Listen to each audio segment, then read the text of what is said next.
अर्पिता की नई नई शादी हुई थी। ये एक अरेंज मैरिज थी। इसके बावजूद विशाल अर्पिता से बहुत प्यार करता था।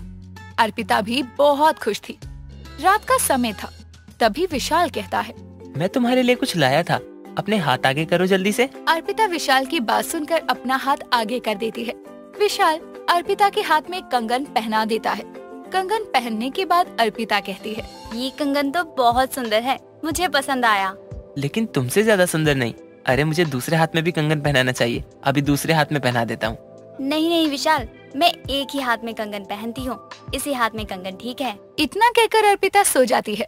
सुबह का समय था। अर्पिता की पहली रसोई की रस्म होती है। अर्पिता जल्दी से नहाकर किचन में चली जाती है और सबके लिए खाना बनाना शुरू करती है। कुछ ही देर में खाना खाने के बाद अर्पिता की सास सरिता कहती है, बहू खाना तो बेहद अच्छा है। मुझे तो लगा था तुझे पानी भी उबालना नहीं आता होगा। तूने तो मुझे इम्प्रेस ही कर दिया। मैं तुझे शगुन में ये कंगन देना चाहती हूँ। इतना कहकर सरिता अर्पिता को एक कंगन दे देती है। अर्पिता अपनी सास का दिया कंगन भी उसी हाथ में पहन लेती है, जिसमें पहले से 4 कंगन उसने पहने थे। ये देखकर सरिता कहती है, बहू तूने एक हाथ में 5-5 कंगन क्यों पहन दिए? दोनों हाथ में 2-2 कंगन पहन ले। ऐसे एक हाथ खाली नहीं रखते। अभी शादी हुई है तेरी। नहीं माँ जी, मुझे एक ही हाथ में कंगन पहनने की आदत है और ये 5 कंगन मेरे लिए बहुत इम्पोर्टेंट है। जो मन में आए वो कर तू। इतना कहकर सरिता वहाँ से चली जाती है। तभी विशाल मन में सोचने लगता है, पता नहीं अर्पिता एक ही हाथ में कंगन क्यों पहनती है। माँ अब इस बारे में कुछ और ना बोले, वरना तो दोनों में कहासुनी हो जाएगी। ये सब सोचते हुए विशाल ऑफिस के लिए निकल जाता है। अर्पिता घर का बाकी काम करने लगती है। इतने में कोई घर का दरवाजा खटखटाता है। आवाज सुनकर अर्पिता दरवाजा खोलती है तो देखती है कि पड़ोस वाली कमला आई है। अर्पिता के बिना बोले ही कमला अर्पिता को साइड करके घर में घुस जाती है और सरिता का नाम पुकारने लगती है। तभी सरिता कहती है, अरे क्या हो गया कमला? भूचाल आ गया है क्या, जो ऐसे चिल्ला रही है मेरे घर आकर? भूचाल तो कोकिला के घर में आ गया। उसकी बहू जो भाग गई अपने आशिक के साथ। क्या सच में उसकी बहू भाग गई?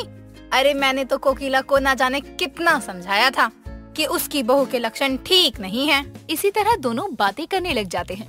तभी कमला अर्पिता का हाथ देखती है और कहती है, बहू तूने एक ही हाथ में कंगन क्यों पहने हैं, वो भी 5?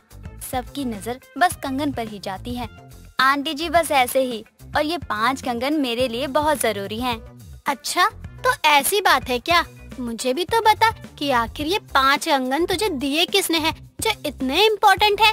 ये कंगन मुझे मेरी माँ ने दिए थे। ये वाला मुझे विशाल जी ने दिया था और ये वाला माँ जी ने। और ये मेरे लिए बहुत ही लकी है, इसलिए मैं हमेशा पहनती हूँ। ये तो तूने 4 कंगन के बारे में ही बताया, एक तो रह गया। ये कंगन क्यों इम्पोर्टेंट है? आंटी जी इस कंगन के बारे में तो मैं आपको नहीं बता सकती। ये कंगन तो मुझे मेरे एक्स ने दिया था और ये मुझे हमेशा एहसास दिलाता है कि मेरा एक्स विपिन एकदम ठीक है। इतना कहकर अर्पिता वहाँ से चली जाती है। अर्पिता के जाते ही कमला कहती है, सरिता मुझे तो दाल में कुछ काला लग रहा है। भला तेरी बहू एक ही हाथ में कंगन क्यों पहनती है, वो भी सिर्फ 5? ये तो सोचने वाली बात है। कहीं तेरी बहू अपने एक्स का नाम का तो कंगन हाथ में नहीं पहनती? क्या कमला कुछ भी बोलती है? अभी तो मेरी बहू को आए हुए कुछ ही दिन हुए हैं। मेरे मन में आया तो मैंने बोल दिया। तुझे बुरा लगा तो मैं कुछ नहीं कर सकती। चलती हूँ, बहुत बात कर ली। इतना कहकर कमला वहाँ से चली जाती है। कमला तो चली जाती है, लेकिन सरिता के दिमाग में वहम छोड़ जाती है, जिस वजह से सरिता ना चाहते हुए भी अपनी बहू पर नजर रखने लगती है। ऐसे ही कुछ दिन बीतते हैं। एक दिन अर्पिता बर्तन धो रही थी, तभी उसका एक्स का दिया हुआ कंगन में से नग निकल जाता है। ये देखकर अर्पिता अपने मन में कहती है, हे भगवान, अब मैं क्या करूं? ये विपिन के दिए कंगन का नग कैसे निकल गया?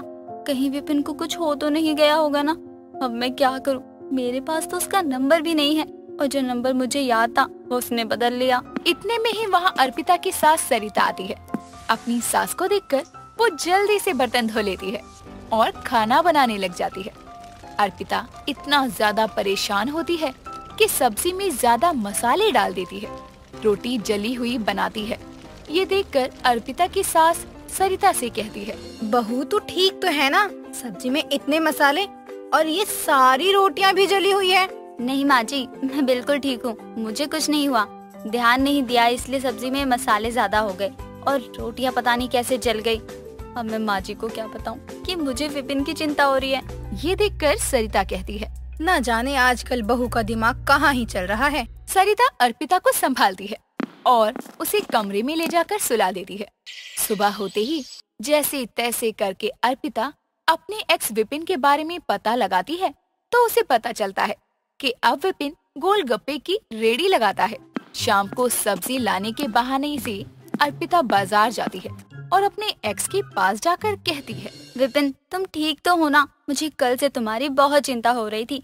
तुम्हारे दिए हुए कंगन का एक नग निकल गया था। मुझे तो तब से ही लग रहा था कहीं तुम्हारे साथ कुछ। मैं तो बिल्कुल ठीक हूँ, बस बुखार हो गया था कल।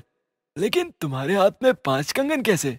एक मुझे मेरे पति ने दिया है, एक तुमने दिया था, एक मुझे मेरी सास ने और एक मेरी माँ ने दिया है।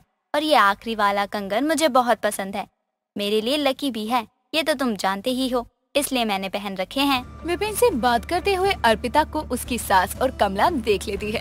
तभी कमला कहती है, सरिता देख तेरी बहू गोलगप्पे वाले से कैसे बात कर रही है। मुझे तो लगता है तेरी बहू का चक्कर है इसी गोलगप्पे वाले से। खिलाता होगा इसे फ्री में गोलगप्पे, तभी तो पट गई होगी।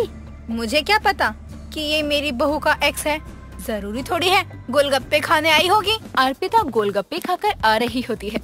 तभी उसकी सास सरिता उसे रोककर पूछती है, बहू तू उस गोलगप्पे वाले से क्या बात कर रही थी? कौन है वो तेरा? क्या जानती है तू उसे? माँ जी आप यहाँ कैसे?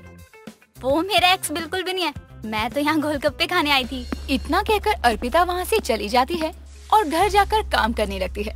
तभी सरिता का दिया हुआ कंगन पूरी तरह टूट जाता है और अर्पिता अपने मन में सोचती है, विपिन के दिए कंगन का एक नग निकल गया था तो विपिन को बुखार हुआ था। माँ जी का दिया कंगन तो पूरी तरह ही टूट गया। मुझे तो लगता है कहीं माँ जी टपक चुकी होंगी। यही सोचकर अर्पिता रोते हुए विशाल को ऑफिस से घर बुला लेती है और उसे फोन पर ही कह देती है कि अब माँ इस दुनिया में नहीं रही। विशाल ये सोचकर तुरंत ही घर आता है। वहीं दूसरी तरफ कमला और सरिता इस बात पर लड़ रहे थे कि अर्पिता कहाँ है। वो उसका एक्स नहीं है तो मतलब नहीं है। बहू खुद ही तो कह कर गई है कि वो उसका एक्स बिल्कुल भी नहीं है। हमने तो उससे पूछा ही नहीं कि वो उसका एक्स है या नहीं, उसने खुद ही कहा कि वो उसका एक्स बिल्कुल भी नहीं है। तो इसका मतलब ये हुआ कि वो गोलगप्पे वाला ही इसका एक्स है। यही बहस करते हुए सरिता और कमला घर पहुंच जाते हैं। विशाल सरिता को देखकर खुश हो जाता है। वहीं सरिता अपनी फोटो पर माला और अगरबत्ती को जला देखकर कहती है, अभी तो मैं जिंदा हूँ, अभी से मेरी फोटो पर माला चढ़ा दी और अगरबत्ती भी जला रहे हो। अर्पिता ये कैसा गंदा मजाक है? तुमने तो बोला कि माँ इस दुनिया में नहीं रही, लेकिन ये तो यहाँ बिल्कुल ठीक खड़ी हैं। ये देखकर तो मुझे भी बहुत खुशी हो रही है। माँ का दिया हुआ कंगन मेरे हाथ से टूट गया तो मुझे तो लगा कि माँ जी कहीं निकल ली होंगी। इन सब बहस में कमला और सरिता विपिन के बारे में पूछना ही भूल जाते हैं और अर्पिता अपने हाथ से 5 कंगन को निकालकर फेंक देती है और कहती है, मैंने तो माँ जी का दिया हुआ कंगन वापस जोड़कर पहन लिया था, लेकिन अब से मैं हाथ में कंगन नहीं पहनने वाली।